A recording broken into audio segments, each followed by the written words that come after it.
है Indu broadcasting private limited और आप देख रहे हैं इंडियन न्यूज, हर पल, हर क्षण, हर सच। बढ़ते अगली खबर की ओर। छत्तीसगढ़ में संचालित स्वामी आत्मानंद शासकीय उत्कृष्ट हिंदी अंग्रेजी माध्यम विद्यालयों में कार्यरत शिक्षक एवं कर्मचारियों की बैठक रविंद्र मंच कालीबाड़ी में। रायपुर में हुई इस बैठक में 3 सूत्रीय मांगों को लेकर चर्चा की गई। रविवार को कालीबाड़ी रायपुर में स्वामी आत्मानंद शासकीय विद्यालयों में कार्यरत शिक्षक एवं कर्मचारियों की बैठक हुई। रायपुर में आयोजित इस बैठक में प्रदेश के 5 संभागों से 3000 से 4000 शिक्षक और कर्मचारी शामिल हुए। इस बैठक में संविदा के स्थान पर कार्यरत सभी सेजेस कर्मचारियों का संविलियन, समान पद, समान वेतन भुगतान का लाभ और नियमित कर्मचारियों के समान टीएडीए का लाभ देने पर चर्चा की गई।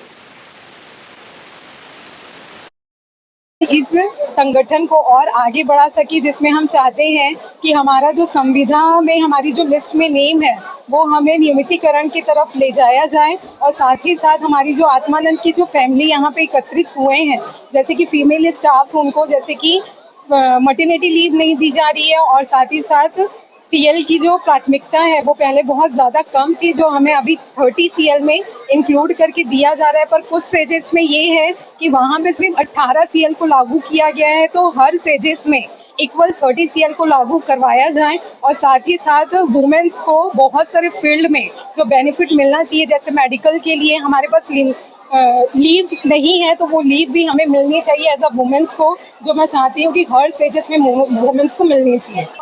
देखिए सर, हमारा शासन से बस मुख्य 3 ही निवेदन है।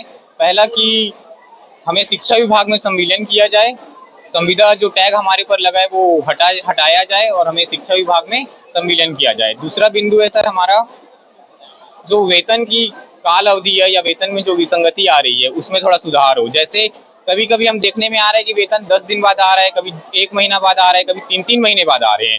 अब हम रोजगार के लिए अपना घर छोड़ के दूसरी जगह कर रहे हैं। कई हमारे ऐसे शिक्षक हैं, अगर 3 महीना वेतन लेट से आएगा तो वो फिर अपना घर कैसे चलाएगा। और तीसरा मांग है जैसे मेडिकल लीव। अब मान लीजिए दुर्घटना किसी के साथ हो गई, दुर्घटना आपके साथ भी हो सकती है, मेरे साथ भी हो सकती है। ऐसे स्थिति में अगर हमें 20-25 दिन घर में रहना पड़ जाए या डॉक्टर बेड रेस्ट कह दे तो हमें दो तरफा चोट लगती है, आर्थिक चोट।